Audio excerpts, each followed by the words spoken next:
I'm going to have you on every week now, Graham. What have you started? Oh, I don't know. Maybe you should get a ukulele. What do you reckon? I could get a ukulele. I was walking around Rye actually, so on Saturday or Sunday, I can't remember which day it was, and because I'd had to go and deliver a birthday. Everyone's having birthdays. Everyone I know is having birthdays. March, so is it your birthday? It's not my birthday. My birthday's in January. You did me my happy birthday. Oh, I did. You can do a happy birthday to Brenda and a happy birthday to Fran. Oh, so okay, Fran's birthday was Fran's birthday was yesterday. I'll do that then. I'll do Brenda and Fran, and it's like a double whammy. Yeah. Happy birthday to you. Happy birthday to you. Happy birthday, dear Brenda and Fran. Happy birthday to you. Happy birthday, Brenda and Fran. I hope your day is full of love, hugs, happiness, and cake. Definitely cake. I'm very well known for cake. So I was delivering a birthday gift to Brenda, who lives near Rye, and I saw a ukulele shop. Oh, right. There's a shop with an entire window of ukuleles. I want to know that. I want to go to that shop. It's incredible. And they all had like really lovely designs on. Well, you know, if you weren't in Newquay, we're not talking to him, Elaine. I know it's fab. I've seen it. It sucks to be me. Dreadful place. Dreadful. He was in Pevensey, you know, slumming it with the rest of us. Well, that's beautiful as well, you know. Pevensey's lovely. We have Mary in Pevensey. Oh, hello, Mary. Yes. You know Mary Beanie, we're Facebook friends now, but I don't think we've chatted yet. I think I sent her a message. And Mary Beanie is also a farmer, Elaine. Oh. Best people. So Mary Bean is also a farmer, and they have they're in the lambing bit at the moment. Oh yeah, we had sheep. It's hard work. I feel her pain. You don't have sheep now? No, we changed from sheep to dairy. Dairy and horses. We've horses as well. Yeah, we have a riding centre and livery yard. Wow. We're all coming out. So when we're allowed, we're all going to go on an away day to see Elaine. I think. Yeah, to your house. Yeah. You've told me you've got a big yard. We can all park. That's perfect. But so long as Graham brings us surfing. Yeah. Yeah. Are you on the West Coast? East Coast. East Coast. Is there waves? Surfing. There's no surfing there. Well, we'll have to go over to Galway then. A little road. That's fine. Yeah. Wherever. Yeah. Elaine's happy to get out. I'm happy to leave the farm. We all want to go out. So Elaine is in Ireland. Now, we've already had this conversation. I'm very bad at geography, okay, people? I'm coming out. I'm really bad at geography. So I have a friend who lives in Northern Ireland, Mary, who we interviewed a couple of weeks ago, who's the cruise counsellor. She's from Ireland. I think she's from Southern Ireland. Is she from Dublin? She's from Dublin, apparently. Up the road. Voice from over there. In the Pure office, yeah, supporting the poor geography, lacking in geography person. And you're in Southern Ireland, aren't you? Carol's booking a ticket already. She's already coming. Perfect. We're all going, Carol. Don't worry. We're going to go. We're going to have a pure members away day. And Graham was in Pevensey near our gorgeous Mary Beanie, but now is in Newquay. Because he's got a surfing sponsorship. There we go. Yeah. Yes. And a beer sponsorship. I don't know whether we can actually talk to you, Graham. Oh yeah, that's incredible. Way I can't believe I got the beer sponsorship. That was manifestation though. I literally just thought, I was doing a commission for my uncle through my cousins. My uncle, I don't think my uncle's seen it yet because he hasn't received the painting. I think everyone's kept it quiet from him. I don't know how because I'm so loud on social media. But yeah, so he likes delirium, and then the painting was there was two pink elephants on his. It was a family crest that I made for him, like a family coat of arms, and there was two elephants holding the shield up, pink elephants, and they were inspired by his favorite beer, which is delirium. So I messaged them on Instagram and said, "Hey guys," and I tagged them in a post actually, and then I said, "Hey guys, I'm doing a little thing that's inspired by your beer. I was wondering if I could try some." And they were like, "I'm down for it. They're up for it." So they literally, just as I finished the painting, you see in the latest vlog if you've seen it, or if you're going. Yeah. So if anyone wants to see all of Graham's stuff, at the bottom of this screen here it says support Graham on Patreon, and you can click on there, and it takes you through to Graham's Patreon platform, which we're going to talk about in a minute, and you'll see all his vlogs and everything. I saw that when I logged in. I was like, "Ooh, lovely!" Thank you. I'm going to show you Elaine's website as well in a minute, but I can't put up two. It's so annoying. So I might, in the middle of the chat, I might swap it, and it might become Elaine's. That's okay. So sharing the love. Sharing the love, yeah. Sharing the love. So I can only do one at a time, but I'll share the love. Yeah. So yeah, manifesting. So I was just saying to Elaine and Graham, anyone who was on the Pure Digital Clubhouse event yesterday morning, I was telling you about my Magritte visualization of that money coming on with little wings, little angel Cupid's wings. And I was having this I was saying to people, it's really weird because they've been following me around the house. And last night I got an email telling me I got a grant and the money would be in my account. So there you go. So it actually, it works. All this manifestation stuff, but it's just energy. It's not woo-woo. It's just energy. And if you're just channeling the energy, and don't ask, don't get. Yeah, I think is the thing. So you have to ask. You can't sit on your ass and manifest stuff. You have to like be making positive changes and positive steps and surrounding yourself with the people that are going to make shit happen for you. Sorry, can I say the Yeah, but try not to. Okay, make stuff happen for you. You know, like you like just for instance, I was speaking to my friend Becky Upton, if you're watching. Literally, she's one of my Patreon supporters, and she's from Newquay, but we never really knew each other. But she's been following me, and then I pulled up at Macca's yesterday. I went for a sneaky little no bun, a skinny burger, and pulled up to the car. Careful, because your mum's watching. Yeah, she was next to me with oh, hello, mum. She was next to me with in her car. I was like, whoa, Becky, and then we're talking, and she said like how she wants to like do some voluntary work and grow a little bit more in Newquay. And she started talking about she wanted a volunteer for the school. I said, well, how about teaching assistant? Like. She said, yeah. I said, well, go and just message them. And then now she's messaged them, and now they get put her in for a couple of hours. So, like you don't ask, you don't get. I think you don't ask, you don't get. I'm literally doing this job now because 20 odd years ago, I was doing a job working as in brands and marketing for Coca-Cola, and I was miserable. I loved the people and I love the environment, but I was like, this is not how I want to. Pepsi Max right here. Oh, honestly, it gives me heart palpitations seeing Pepsi. Don't do that to a girl who's worked at Coca-Cola. It's bad for you. It's bad for the old heart. And I was working there, and I loved the environment and everything, but I didn't like the fact that I was spending my life trying to persuade mums to buy. Someone's got me on feedback in their room, so you might have Crowdcast open twice in 2 windows or on another device. Yeah, just I can hear it feeding back. So yeah, I was miserable about the idea that I was, my legacy in life was going to be selling fizzy water to mums and ruin kids' teeth. I was like, I don't want that to be my legacy. So one day and my husband, Paul, everyone knows, one of the Paul is the pure patron, funded it for quite some years, said to me, well, you're really arty. Why don't you just stop doing that and go and do something arty? And I I just simply, one day on my lunch break, because I was working in Uxbridge on this particular day, I walked into Windsor Art College. I'd happened to be going to see a client in Windsor. I walked into Windsor Art School, which doesn't exist anymore, sadly. And I just walked into the reception. I said, I want to do something in art. I want to do an art degree. And she was like, what? And I was like, I don't know. And in the reception area was the woman who ran the photography course. And she was a ceramicist. And we sat down, we had coffee. And before I knew it, I'd signed up and I was doing it. And I put my resignation in for my job all in one day. And my job, the people at my office were like, you can't do that. You can't do that. I was like, I think I just did. Yeah. And I literally am here today because of that. Just do it. Yeah. And at any moment, if I'd have stopped to think about it, if she hadn't been stood in the reception, if it had just been, oh yeah, here's a piece of paper or something, I probably wouldn't have done it. I'd probably still be selling sugary water to mums because I was actually quite good at it.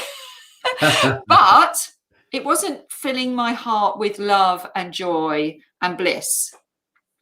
And what I do now does, because I bring all of that experience of selling and marketing and all of the business side, but I love working with artists. And that's why I'm really thrilled today to be talking to two artists, two self-taught artists. Well, exactly the same as me, self-taught artists.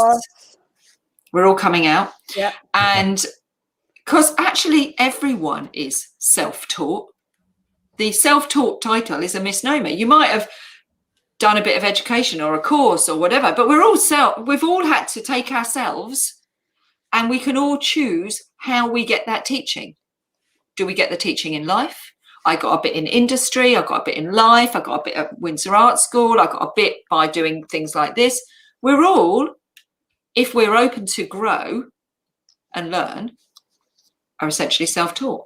So, you know, what's the big deal? Actually, the best people are the people who are open to learning in life. And like you just said, you know, learning by listening to someone else who said, why don't you just walk in and ask the school if they've got any work going for you? And that's it.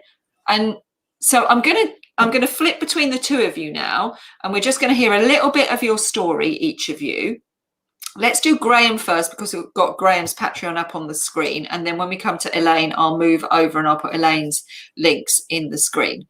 So Graham, give us a very quick, the word is quick here now. One of the questions you said was what you should know about me, and is it's okay to tell me to shut the up? Okay, because I do talk a lot, I've noticed this since doing podcasting. Anyway, right. Brief history. I've always been fairly sort of left-brained and quite artistic anyway. So, you know, I've been in bands in Brighton. I finished that. That was fairly successful. We got to play some quite big. We played the Brixton Academy, Boardmasters Festival, lots of different big venues around the country with one of our friends' bands, the Ordinary Boys. So that was like my thing. Music was my bag.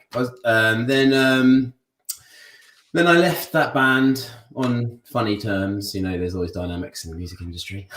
And then I moved to Liverpool for a while and realised I wanted to get into the outdoor sports, because I went there to pursue music again. But then I was like, it gave me a bit of a chance to get away, because I was in Brighton for a while, you know, pursuing the rock star dream. And then I went to Liverpool to try and do the same, because I loved it. I went to a gig there. I did a gig there once at the university, and I loved it there. And so that gave me a chance just to get away from everyone and think for myself. And then I remember back as a kid, I always loved being outdoors and nature. And so I thought, I'm going to book on a course and learn how to be an outdoor adventure instructor, so I can work with kids and do all the outdoorsy stuff, and, you know, just have a better quality of life. So I moved to Devon to do like an intense course at Kelly College, then Tavistock. Then 2 girls on the course surfed, and then the rest was history. That's when my life just went just completely nomadic. I was like, surfing is for me. I tried it once, I'm very impulsive, and I do things. As soon as I like something, I'm obsessed. So I bought a board the next day, and then within 2 weeks, I'd moved myself to that beach where I learned to surf in an adventure centre, because we're just finishing a course and living above one of the best point breaks in England, and learning to surf with all of the surfing instructors. All of the stuff that I learned, like kayaking and archery, went out the window. And then I just I really wanted to get into the surfing. And that was a really nice creative environment as well, because I was working in an adventure centre there, where they're like sort of hippy dippy, love their music, and we were playing bands and stuff. So it was just my element. And then from there, just traveling backwards and forwards, doing seasons. Came back from Australia and Bali. At one point I was traveling around there for a year or so, and then came back and then moved to Newquay, started working in a pub crawl, which is where my promotional side was really like honed in, because I was literally working for a bar crawl, selling on my skateboard, being one of those annoying people going up to holidaymakers saying, "What are you up to tonight?" And but I was very good at it, and this was at the grand old age of like nearly 30. So, and no one does that at that age, you know. No one does that at that age. You're married at that point, apparently, according to society, and you've got your kids and a house. But I was like, nah, I'm just going to carry on having fun. And it was great, but it was an amazing earner, and I was earning the best money I've ever earned in my life. I think 1 week I earned $2,500 doing it because I just saw outside the box what I could do. But anyway, then that enabled me to travel quite a lot. So I was backwards and forwards, just going to Mexico, going to Costa Rica, going to all different places, like in between seasons. And then, you know, when I came back one time after working in California in a surf camp, I was like, right, I've got to knuckle down now and start doing something. So I went for the normal job, and I went for a sales job in Truro. Wasn't really happy with it. I just didn't like the environment, but I'm an amazing salesperson. So I was kicking ass there. And then, but then my friends invited me to work into a company, and then I learned a lot of my marketing skills from there. But that was a turning point for me, because that company meant I could then work remotely. So I was like, I said it to them, that was a deal. I want to live in Bali. I want to work there. So I moved there in January last year, just before. I just need to have a word with my husband. I want to live in Bali. I'm just telling you. I'm just going to put that out there. Apparently, I won't like the food. You would. Beef rendang is amazing. But yeah, so I was working there, and but the thing is, I didn't have any autonomy. I was working late, like England time, so it was sort of screwing my brain up a little bit. But for the first couple of months, it was great. You know, like I knew what I was signing up for. I mean, it was great, really. Wake up, surf, have a siesta after lunch, after meeting your coffees, then work till midnight. You know, it was fine. Then I'd have weekends off in Bali. But you were detached from your friends a bit there, because I have quite a lot of friends there. They're all doing stuff in the evening, and you miss out on that when you're working those weird times, which messes with your circadian rhythms. You know, so it was starting to get to me a little bit. But then the pandemic hit. It was really, really hard sustaining that, especially with a high pressure when I was doing my best to save this company, because we were losing clients left, right, and center. Mental health problems sort of hit a little bit more like through that, because I was just wondering, what am I doing in my life, that kind of thing. And I want to be in Bali, but I can't sustain this. And then, just before that, I'd found art. I actually went on a date with the art teacher, and I was kind of trying to impress her because she said, come to my art class. I was like, okay, I'll come. And then I did the art class, and I did, let me see if I can show you. Waterfall was the first one that I ever did. And people were like, what? Have you ever painted before? And then this is a second class.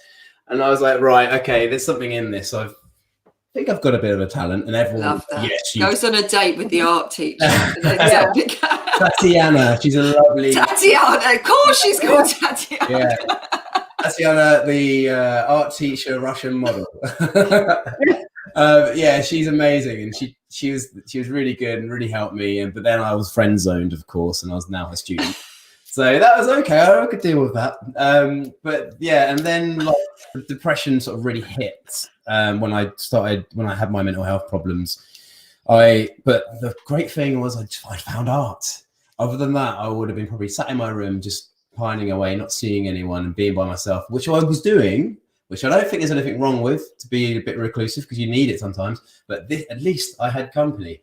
I had all this as company, and it really, really, really helped me. And people started noticing. I started to notice, like, oh wow, like, can you paint me a picture? I'm like, I can. Then imposter syndrome kicks in. You're like, I'm just started. I don't think I can actually charge this. How about, I'll paint you a picture. I'll choose what it is, and you just give me a couple of few quids towards a charity, or just for postage and packaging, and they're like, yeah, I'm down for that. So you're basically putting me through art school if you pay for my materials, and they're like, yeah, sweet. But then like people were loving and loving and loving the fact that it was like a surprise commission, and this is what the surprise commission was born. Lots of artists now looking at me have said to me, Graham, what the flip? Like, you've just found the holy grail of commission work. You choose the subject and they pay without having a clue what they're getting. And that's what I do now. I look into people's intuition, look at their Instagram, look at their Facebook. When they sign up, I say, look, I'm gonna pick the picture. They can give me a loose idea of what they want, but I will essentially have the last say, and it'll be my risk of painting something that they don't know what they're getting. But they love the immersive experience because I tag them in the story. They get to see the painting unfold, and then I make the weekly vlog, and they get to see in that. To back a little step, the weekly vlog was born in Bali because I was basically documenting all this. And actually, from Ireland, there's a chap in Southern Ireland in Limerick called Blind Boy. Have you heard of him? No. Have you heard of the Rubber Bandits? Yes. Your Subaru, I've got a horse. Everyone has. Yeah, everyone knows that. Yeah. Well, he's one of my inspirations, one of my main inspirations. Thank you, Blind Boy. You basically gave me the idea for setting up my vlog and the Patreon account. Okay. So the Patreon account, basically what you can see at the bottom here, is a way of supporting artists and especially nowadays, this is the way it goes, especially with the music industry. It's definitely because people need, because they, you don't make money off music anymore, but this is a way you can support your fans. So I needed to think of a way of giving back because people pledge to me monthly on this. But I do a mental health message in my vlogs where I talk about, I interview artists and therapists, and I want to do a lot more coming up. There's a lot more coming up now. I'm settled in UK. And then what I give back every 6 months is this concept, which is called the Karma Card Project. Okay, so these are my prints of my work. They're gift cards. And then basically I send my patrons who might pledge to me a $5 a month for a coffee to say thank you for the vlogs and all the hard work that I do, because it is a full-time job, guys. A lot of people think, oh, you're just making videos, but literally I wake up at 6, finish at midnight editing, and then putting this message out there. So I am working. This is where the fraud thing came in. I'm like, We'll talk about that in a minute. Gesticulations down. Sorry guys.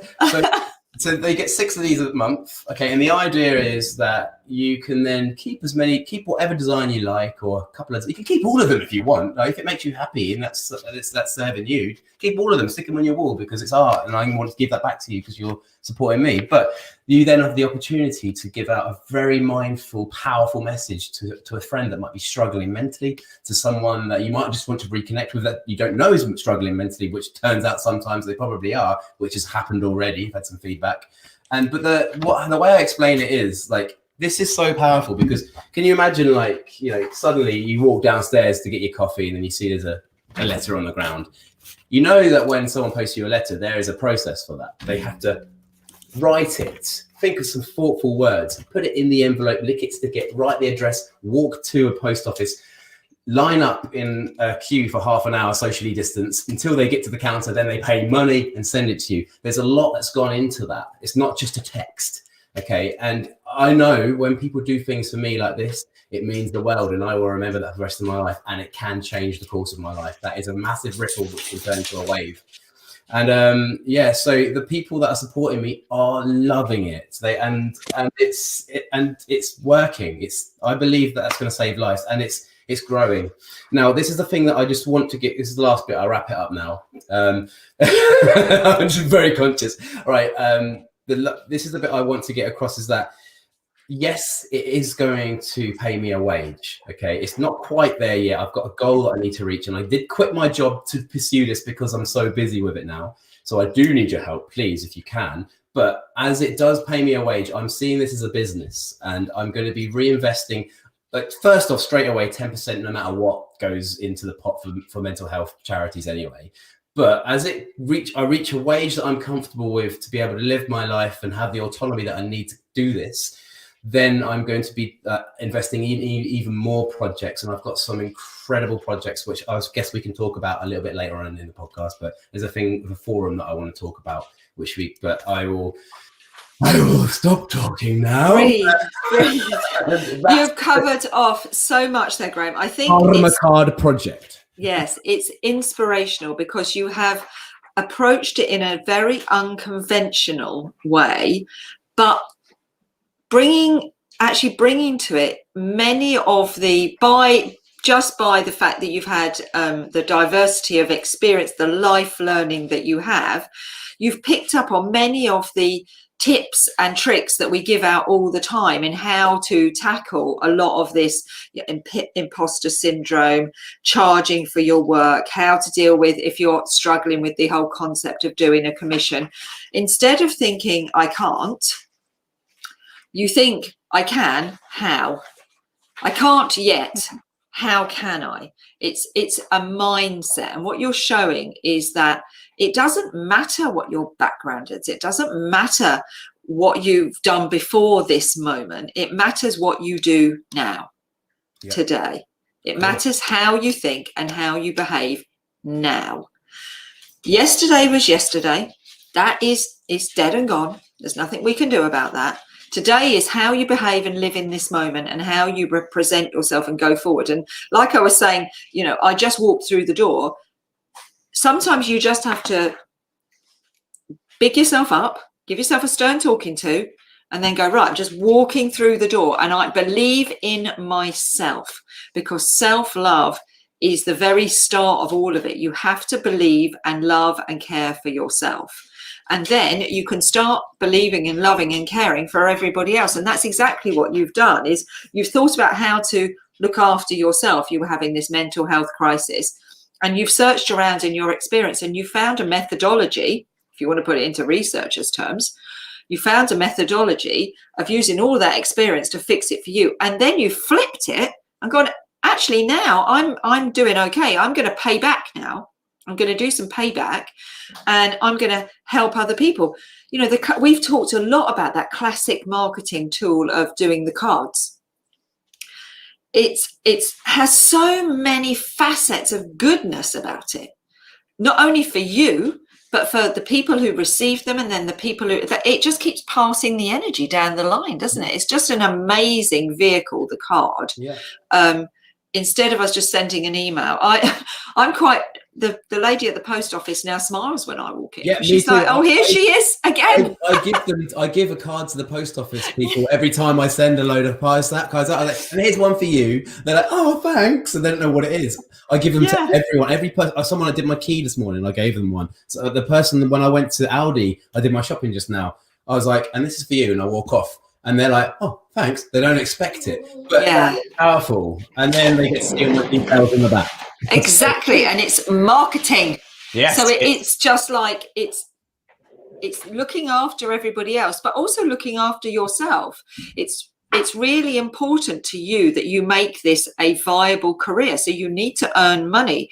And at the start of your career, that, obviously the prices that you're charging are lower. So therefore you have to be a bit more creative. And it isn't that what there is a saying about that, isn't there? It's like the need is the mother of invention or something like that. I can't remember the exact words around that saying, but all these sayings come about for a reason. That you have to be creative. You have to think about it and think about the whole concept of it.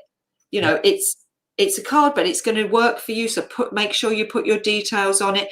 You are not an imposter. And you alluded slightly to the trolling in there, which is why I found why I was introduced to Elaine, because of the trolling, because there was some trolling went on with Elaine, and then bizarrely there was some trolling that went on with Graham as well. I always say, yes, the minute that you're trolled, you've made it. Exactly. Look out for the trolls. It's great content. How many views you had on that video? 10,000. That's great. 10,000, and I think 1,500 on Facebook. Oh, exactly. That's incredible. Like that's what you couldn't. And then when they do that to you, they don't think that's going to happen. They think it's going to shut you down. But it's made you stronger. It's energy, people. It's energy. So if you take, if you take the energy and you allow it to diminish you, that's what it will do. But if you take the energy and go, no, I'm going to turn this into something positive, it will not only grow you, but it will grow everyone else. And as we say, the minute you get resistance and pushback, you're growing. Exactly. So a troll is resistance and pushback. You can't have superheroes without supervillains. Exactly. We need the villains and actually, have empathy for them, because they're struggling. They're having a mental health issue. So we can help them. The superhero and the supervillains are normally best friends at the beginning as well. And at the end as well. There's normally an outcome of this where it all goes full circle, and you have to confront it. You can't just hide away from it, because if you do, ethically, you're not doing the best for everyone else, are you? Because they're just going to go and do that to someone else until it lands with someone who is prepared to stand up to them and go, okay, I feel and I hear you and I feel your pain. This is not an acceptable way to behave. However, I do hear you, and we're going to, and we're here to help. That's what you with your art crew, Elaine, and me, and you with your patrons, Graham, and Pure, we're all there to help. There's lots and lots of help out there for artists now. Geeta, the gorgeous Geeta Joshi from Curator Salon, who's one of my big mates, introduced me to Elaine. She was like, you need to talk to Elaine. And I was like, yeah, hell yes, because that is everything that we're about. It's about positivity. It's about using the energy for good. It's about not looking backwards but looking forwards and manifesting what you want by taking action and growing every day and understanding that when you have these experiences, they give you an opportunity. For me, I have a fear of the known, so the minute I have something that was unexpected, I'm like, yes, this is exciting.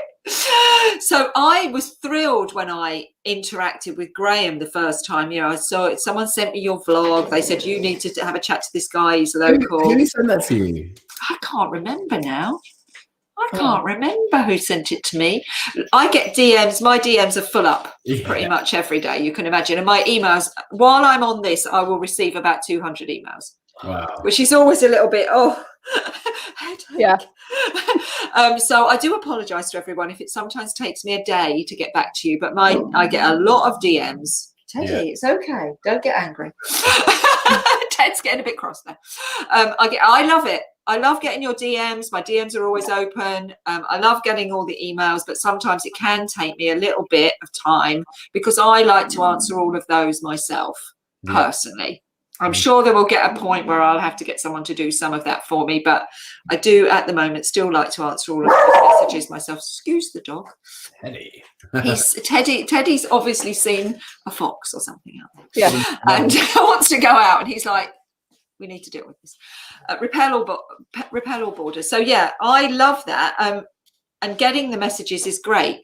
And I will always endeavour to answer all those messages. But yeah, I got a message from someone saying, like I did from Geeta, saying you need to look at this for Elaine. I got a message from somebody, as I say, can't remember. I'll look back and see if I can find it, saying you must have a look at this guy. And then obviously I messaged you, and then I started mentoring you, etc.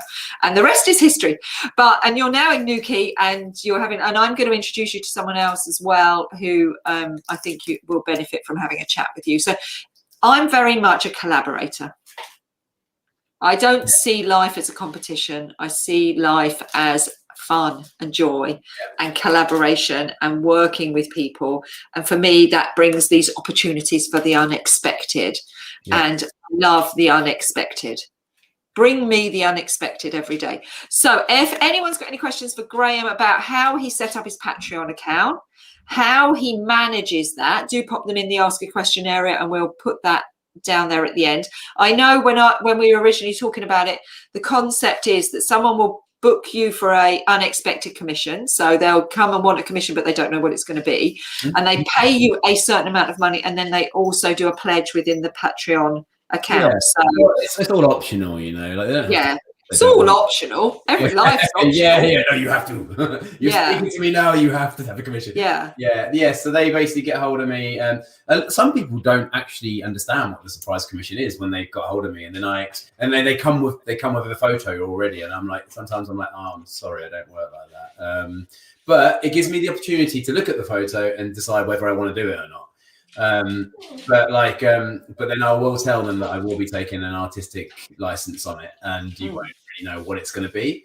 And then but they love it. They're like, oh, okay. Like my friend wants me to do his cat called Arthur, and he's got a load of pictures he sent me. But it's funny because some people try to influence you on what you're going to choose, but I just go against the grain. Can you see Hannah's just said? Hannah's quite young, so she's a couple of years out of art school, and she's doing amazingly. Hannah, shout out to Hannah. We always say be more Hannah, because Hannah does loads of stuff on social media and beautiful work, landscapes. And she says, how do you manage to make vlogs without feeling self-conscious? Do you find it takes up a lot of your time? Well, I guess from being like quite performative through my whole life, like I I don't feel too self-conscious. It is quite a step now, especially now back on my home turf, and I've got my camera, and I'm going to walk to the post office with the camera in my face, and you see people looking at you like you're an absolute weirdo. But you just have to do it. Like I've now got to that. You just have to. The more you do it, the more easier it gets. Okay, so you get your camera out, and you feel that pang of anxiety, but you reframe it. You reframe it and think, actually, this is exciting. And do you know what? When I do it, I did it in the middle of Brighton Station once. I was like, right, I'm just going to practice this. I'm going to do it. I'm going to talk like that. And then everyone's like looking at me weird, but they're not looking at you weird. They're looking at you with intrigue. And that's what are you doing?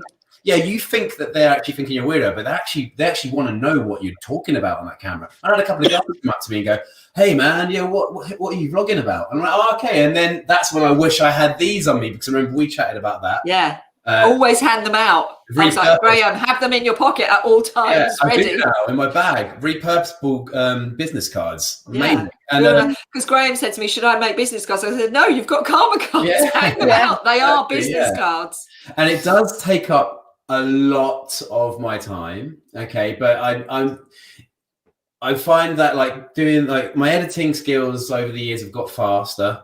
But I've listened to a lot of people that do editing, especially Jack Conte, who actually the CEO of Patreon is an absolute legend.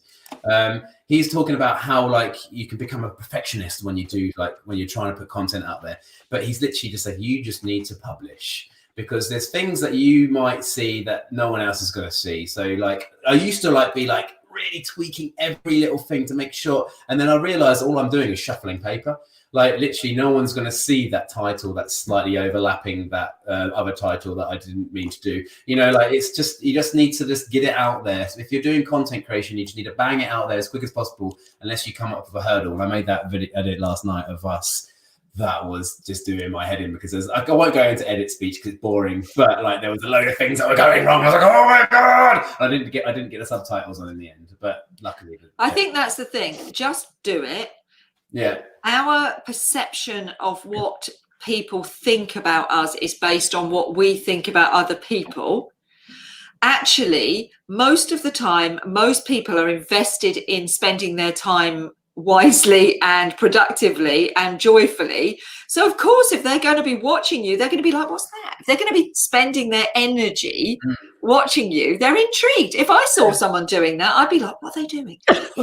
Is it so? I'd be thinking, is it someone famous? Just what you need to do. What I've realised now, like I used to be like, I'll get my camera out and look around to see who's around, so I can get a quiet moment before a load of people come. But now I'm just like, bang! So I'm about to go to the post office to post these cards, and if people are looking at me, I will talk louder because I'm going in there, and I'm going to send these cards around the world, just going to spread the mental health message. And I say things like that out, and then people are like, oh, yeah, he's obviously professional. And when you've got one of these Joby badass things, it looks a little bit better than holding your phone.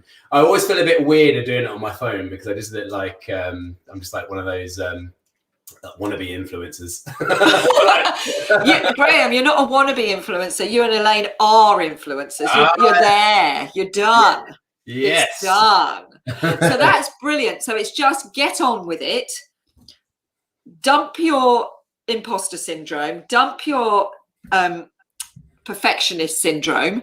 Just get on with it. And I think that, that's I mean, shout out to my ex. That's another song, isn't it? Shout out to my ex. I'm just going to get on with it. Sorry. I'm over you now. A little mix. Yeah, a little mix. You can get, I find myself quoting song lyrics quite a lot. I think that, but that just goes to show, we're all in the artist space, aren't we? And we're all experiencing and putting these experiences out in a different way. You're putting your experiences out as a vlog. Hi, Jane. Don't worry about being late. You can watch the rest of it on catch up. You can put your experiences out as a vlog. You can put your experiences out as a painting. I put my experiences out in these broadcasts and in my blogs and in my mentoring and in my programs. Everything I do is from my lived experience. Okay, yeah. Over the last few years, I got a bit more education But that's because I felt I needed it, because I thought there was things I just didn't know, but I now know them. But most of it is from my lived experience. I will be writing stuff now, and I know very well it's because I learned it when I was working in a bank when I was 20. Or I learned it when I was working at Coca-Cola. Do you know what I learned when I was working at Coca-Cola? Was that be loud and proud thing. Yeah. We had this thing called it was when the Olympics, oh my God, I'm going to age myself now. Okay, prepare yourselves, people. When the Olympics was in Atlanta in 1938, okay? Wow, okay. It was about 1990 something. Anyway, I was running what we called in the UK the Olympic event. And we all went out in vans, and I was running it from Brands Hatch, and we all had to end up at the Dorchester. And I gave everyone red puffer jackets. It was in the middle of the summer, it was boiling. And we all had red puffer jackets, and we all had to paint the UK red. And the first couple of days we went out, and we were ever so quiet and polite. And we were like, would you mind? Could we put up one of our wall stickers? We weren't getting anywhere. I was like, okay, guys, this isn't working. Strategize meeting. This isn't working. We're not going to get this country painted red if we go out apologetically, loud and proud. So the next day I was like, right, we were like doing that haka, the Maori thing. I got them all round. We were doing the haka, and I'm like, right, come on, we got the energies up. Honestly, by the time we got to the Dorchester, our bit was nailed. We had red window stickers on every possible and pretty much impossible place in my region. And I was like, that's what it is. You have to go in and you have to take the energy with you. And you go in and you're so excited that people can't say no to you.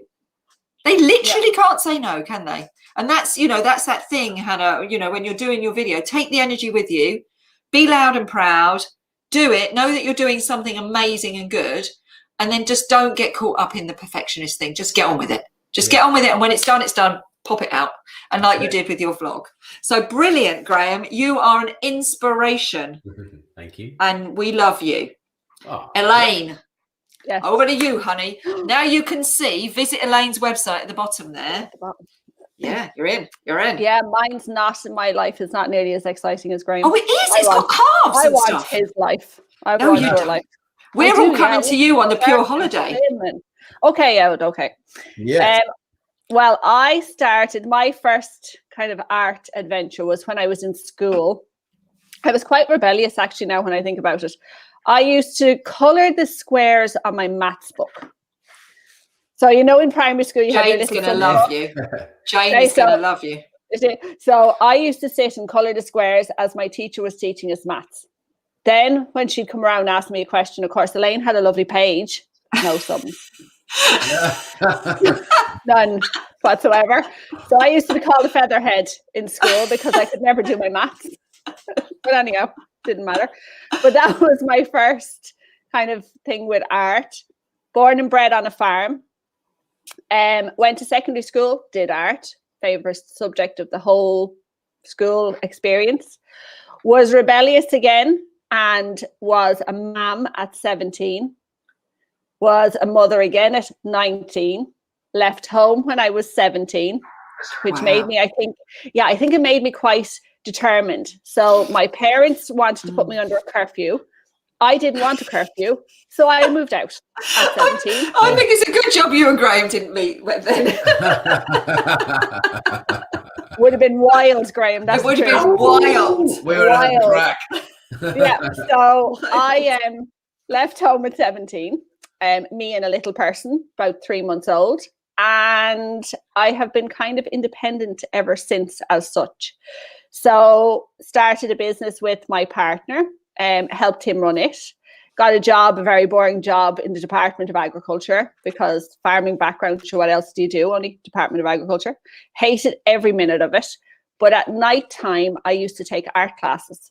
And I did that for about, I'd say 15, 16 years, every single September to Christmas and then Christmas to April. Never missed it.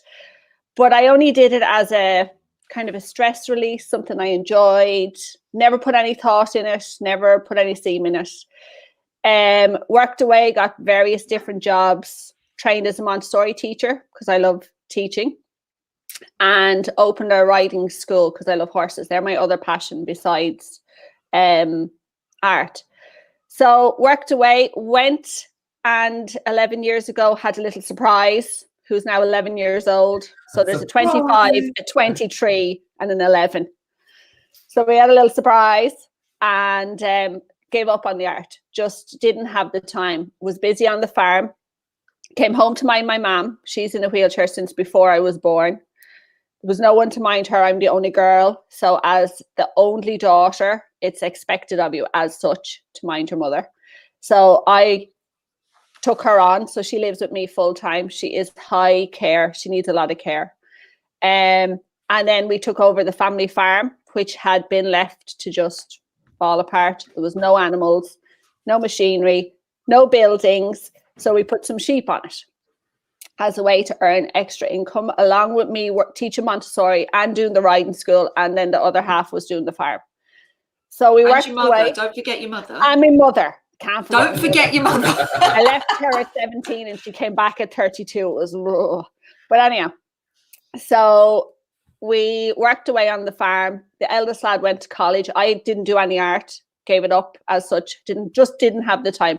Well, actually, I thought I didn't have the time. I had loads of time, but I was too busy going, you don't have the time. You can't do it. You don't have the time. But I actually did have time.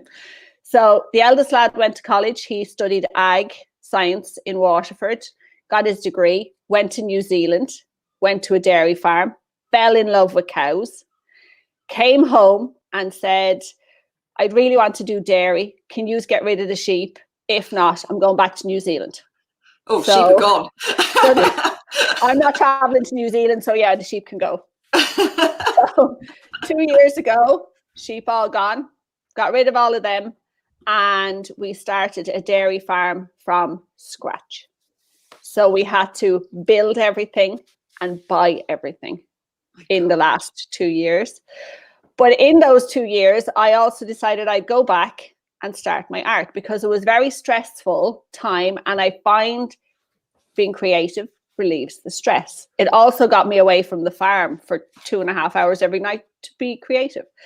So went back and we had a new art teacher who was really pushy. Like this woman was, she went around the Russian, class. Was she Russian? Like no, she's an Irish woman. She's not Irish woman. So when she went around the class and everybody was, they what she gave them to paint, they painted exactly. And then she'd get to me and she'd see something like this. Yeah, you need to just swish your camera slightly because we can't quite see. There we go. Okay, so this is what she'd be looking for lemons and this would be what would appear. So she'd walk past me and she'd go, that's nice. And she'd just keep going, okay? I kept saying to everyone, I don't think I should be here. I don't think she likes me in the class. Maybe I'm not doing it right or whatever. But anyhow, I gave up. I just went, I don't care. I'm here to doodle. You do the lemons. I'm going to do whatever I want to do. You created your own language. I created my own stuff. That's the truth. So, your own language. Yeah, my own take on lemons. Yeah. And she came around near the second last class and she told me that you really need to do something with your art. And I'm looking at her going, you what? And she goes, yeah, you need to go find somewhere in the town that'll take your art and sell it. And she said, I want you to do it this week. Come back next week and tell me you found someone. So like we've only 2 galleries in the town. One is approachable and the other one is, oh, don't go in there. Don't touch anything. So when I go in with the 11, don't touch anything. Keep your hands in your pocket. Don't touch anything. So we went to the first one and they That's not a gallery. No, we went to the first one and they went, no, we'd have no interest in your work. And I went, fair enough. So I had my 11-year-old with me. And as a mammy, you cannot show that you can't do anything you want in the world. Okay, you can't show them that. Role model. So came out of the shop and he goes, okay, we'll go to the other gallery. I'm like, no. Yeah, why can't you go to the other gallery? He says. And I went, well, I suppose we can go. So we went down and we walked in and it was, don't touch anything. Keep your hands in your pockets. Don't talk. Just now when we go in here. And when we went in, I walked up to the woman who's now a very good friend and said, look, I have a little bit of art. I've been set a challenge by my teacher. I have to try and find someone. Yeah, I'll take it. Oh, just amazing. like that. That was a good headline you gave her. Yeah, and that was like 2 years ago, and we're still best friends, and she still has my work. Amazing. That is, you see, you don't ask, you don't get. Yeah. No, but only for an 11-year-old. I really From like an that 11-year-old. You see, my son would do that. We had a happy accident as well. He's 13, and but he would have been like that. He would have, wouldn't he? He would have told me, get on with it. Yeah. What are you doing? Why not? Yeah, because why not? Absolutely, why not? Yeah, and your mammy thing comes in where you go, okay, I can't show him that he has to be picky about what he can do, and certain things he just won't be able to do. You can't show him that. So so that was 2 years ago, and then in October, over the summer, then I started to think about community and support and different bits like that. So in October, after a lot of, yes, you can do this, Elaine. No, you can't do this. Yeah, you can. No, you can't. Can't do that. So I set up the art crew. So it's called Our Art Crew, and it's literally a creative community. It's a weekly membership thing. There's about 8 of us so far in it, and it's just the best thing I have ever done. Do you know what? Community is so important. When I first, Pure, prior to being called Pure and being this massive organisation now, was called the Art 21 Art Group, just called A21. That's it. We just called ourselves A21, and they were just artists who were friends of mine who all lived along the A21. That was it. Yeah. At first, we didn't actually have a name. It was just, let's meet in Leslie's for a coffee, and she can tell us what to do because she's got a background in marketing. That was the group. Yep. Let's go, and Leslie's got a little tiny baby, and she's got a knowledge of marketing. Let's just go and have coffee at Leslie's house. That was the group. My jumper. And then it became, well, we need to give out, because we became, meeting like you're saying every week or every month. So, and then we'd give ourselves a challenge and a critique of everyone's work and what have you. So we then called ourselves the A21, and we said you have to live off the A21, and we couldn't have more than 21 members. It was great because it was like, right, we've got a boundary. You can't have more than 21 members, and you've got to live in this particular area. And I did that for quite a few years before they then set me the challenge of, Leslie, all the art galleries, this was in 2008, all the art galleries, Brenda Hartill, I hope you're listening, Marina Kim, Leslie, all the art galleries are closing and they're sending back our artwork because, obviously the financial crash was happening. You've got to do something. And I was like, why me? Why me? They're like, you've got to do something. And so we set up the first art fair, and the rest is history. That's it. You got to do it, haven't you? You've got to role model. You've got to do it. Elaine, I know you're going to go on to amazing stuff because you've got the resilience. Well, you can look back to your family background, can't you? Leaving home at 17 with a small child and making what you have made out of your life is just awesome. You're a role model for everybody to show that it doesn't matter where you came from. It's where you're going that's important. I too have re-inherited my mother. Yeah, it's hard. I know. I was like, money, my dad sadly passed away. Money, no, mother. Oh, yeah. Okay. Mum Cullis, don't worry.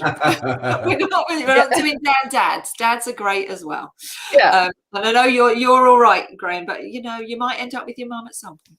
And they're lovely. And I have to say, having my mum, I've never been lonely ever since I re-inherited my mum back.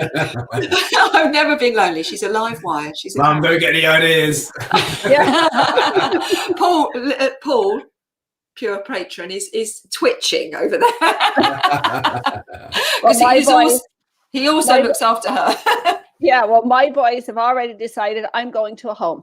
They will not mind me, so I'm going to a home. Mine often say, well, when you move out of the house and you move into Nanny's, and I say, where's Nanny going? And they look at me. I don't think Nanny's got any plans on leaving anytime soon. Yeah. So I don't know why you're trying to move her out of her house and you're not having mine.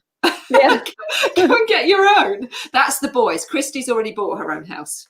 Good role modelling, you see. Good role modelling for a daughter. I'm not having any of that.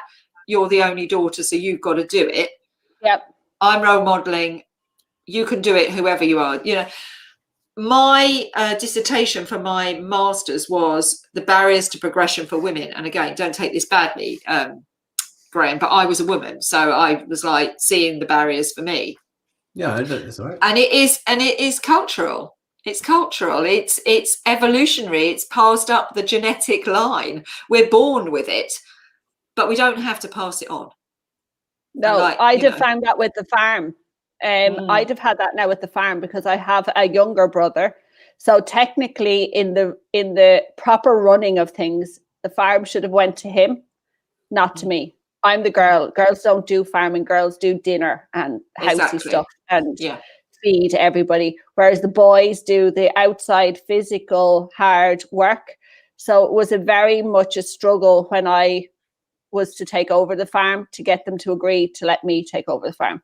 So it just grows resilience, doesn't it? Yeah, it makes you so more determined. So when I got my lovely pleasant post, which is it's so not just tell post. No, tell people just a little bit of a backstory here. So I was sent a message from Geeta saying, listen to this, and Elaine is going to tell you what happened. Just very bite-sized. Very quickly.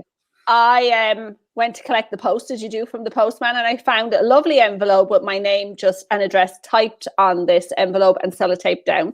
So I didn't think anything of it, opened it up, and I got a letter from a group of very angry, I think it says, degree holding artists who have accused me of being a fraud, a scam artist. I see Graham shaking his head. A fraud, a scam artist, taking their livelihoods, and I am taking up space in their marketplace. That I am disrespecting all artists by calling myself an artist because I am self-taught. So yeah, that was my post. So Graham, I want some of your post. Please. Yeah, you need to send Elaine some karma cards, don't you? Yeah, send some. We're all going to be sending. So Elaine, you need to give us your address, and then we're going to obliterate that. Put it in the chat bar. I'll write you a lovely letter. You can put it on social media because I saw how many. Yeah. So you write me. So I'll put that up, right? You and me can do a live together, Graham, and I'll show the post I got. Yeah. I think you and Graham doing a live would be perfect together. Yeah. And I mean, post is, the message of this broadcast is everyone's legitimate. Life is not a competition. Role model and believe in yourself and believe you can, not you believe you can't. As I say, I have a fear of the known now, not the unknown, because that's what comes through going through these barriers. And be brave. You have to be a bit vulnerable sometimes. You've both been really vulnerable and said exactly what's happened. Graham had a bit of a trolling experience after yours, and he dealt with it, and he did a bit of a vlog about it, and it's all been dealt with. And the same with yourself. We have to face it out and grow from that experience. So that's really the message from this broadcast: is be honest, be yourself, have integrity, tell your honest story. Don't be afraid to tell your story. Your story is as valuable and important as everybody else's. No one is better or worse than anyone else. We are all equal. Yeah. Regardless of where we come from, whether we're a male or female, whatever our gender decision is, no matter what our skin color is, we should all show up and all bring our own unique perspective, because from that becomes exciting experiences that we can all grow from. And I have grown so much just from having this engagement with the two of you. And I bring that goes now into my bank and gets processed. And all of that then goes back out every time I relate and work with other people. And that is awesome. And we're definitely going to be having pure holidays once Boris says we can. And we're going to be going to Newquay. Yes. Yeah. Going to Newquay. And then we're coming to Ireland. Yes. And we've got to go to, we've got people at South Africa. We've got people everywhere now. Yep. California. We're going to be doing pure away days. Yeah, I'm going to be doing Patreon holidays as well. We're going to have to do some holidays, I think. And we're all going to have to go because it is just incredible how big this family is growing as we are all honest and sharing and being vulnerable. Amazing. And, growing, and we're amplifying the positive energy. So anyone who's in Ireland, Southern Ireland, who is looking for a community, Elaine's your woman. Our art crew. Go onto her art crew, and it's on your website, isn't it? Yeah, it is. Anyone who's near Newquay and wants to go and do a bit of surfing, when you're allowed, don't get him a fine, please. Yeah. Not yet. But when you can do 6 people at the end of March, you can go and do surfing with Graham. And then as we open up. I want to do morning dips with everyone. That's why I did that little post the other day. And I wasn't told off by anyone. I was advised to take it down. This is what actually I've loved about this community in the art world as well, is that you do get some really positive people, and like people are like, when you do things wrong, they'll come in and say, hang on a minute, just if you don't do that and do it like this. Basically it's told me to take that down because I could get a fine. And I was like, thank you so much. And I sent him a card. Yeah.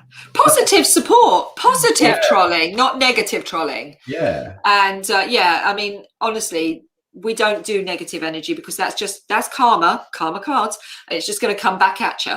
Yeah. So we don't want that. We want lots of positivity. Go and look at Elaine's website, because her artwork is incredible, and it's your own language, and that I'm always encouraging people to find their own language. There's no right or wrong. No, you don't want to copy, but you can copy in the beginning if you're just learning, so that you can start to explore your own language. But art is your own individual language, and that's why it's amazing when you do the surprise commissions, because that's your unique perspective and your language that you're bringing to that commission. And I work with artists on commissions quite a lot, and it's fine. You have to go on a little journey before you get there. Yeah. And find the language for that particular commission. So don't be scared, don't be vulnerable. There's lots of community out there for you. As Edith says, her daughter swims every day. She lives down in Cornwall as well. Wetsuit, yes. Water therapy. Yeah. So cold water's really good for you as well, isn't it? For your blood circulation. Yeah. All sorts. Yeah. All the like influencers are having these ice baths put in their house now, aren't they? That's amazing. I did it in Bali quite a lot. I made 8 minutes in an ice bath once. If anyone wants it, they can come work on the farm. We get like frozen and wet in the rain most days. I think the BBC should be doing a programme on you, Elaine. Really? I do. I think the BBC should. They do that Yorkshire Dales one with the lady. I think they should be doing Elaine Tobin in the Irish frozen to death.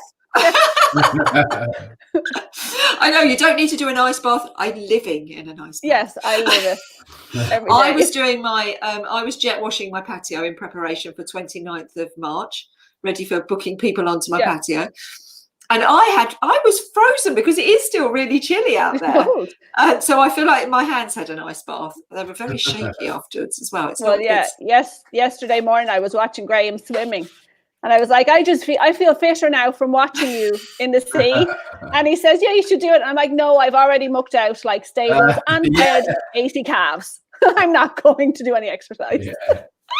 Someone sent me a message this morning and said, Leslie, you're turning into a gym bunny. No one has ever used those words in the context of Leslie. Because I did 2 exercise classes in a row, but only it was a mistake. Okay. It was an error. I'm never going to do that again. No, I feel fitter and I feel happier just having spent this hour with the two of you. You're a joy. Thank you. And I loved it. And I have had such a lovely time. And thank you both so much for sharing your energy and your vision and your experience with everybody. We'll do it again. Maybe towards the end of the year, we'll do it again and just have a catch up with both of you and see how you're both getting on. We're going to be serenaded out now, I think. Oh, that was a funny chord, isn't it? Oh, I like it. You are my sunshine, my only sunshine. You make me happy when skies are grey. You never know, dear, how much I love you. Please don't. Oops. Take my sun. Oh, I screwed it up. But I won't take your sunshine away, I promise. Right. You are both my sunshines, and I've had such a lovely time. And everyone, go and have a look at Graham's Patreon and take some good hints and tips on how you might be able to use some of that marketing ideas in your own work. Have a look at Elaine's website. Her artwork is awesome. If you're in Ireland, join her crew.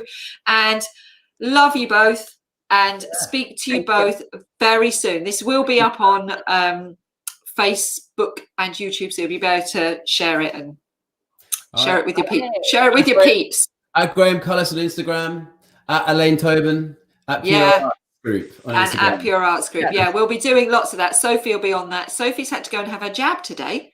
So because her husband has had a heart transplant 9 years ago. So he's obviously in the very high risk category.